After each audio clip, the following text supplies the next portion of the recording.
This channel does not promote any violent, harmful, or illegal activities. All content provided by this channel is meant for an educational purpose only.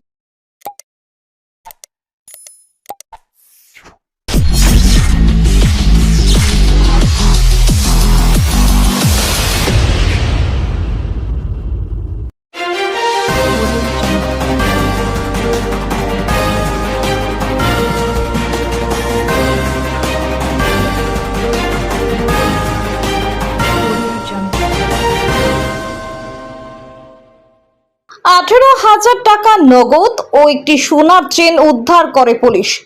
৮ লক্ষ টাকার সোনা নিয়ে পালালো চোর ভর সন্ধ্যা বেলায়। শ্রীরামপুরের সোনার দোকানে সিসিটিভি ফুটেজে ধরা পড়েছিল সেই ছবি।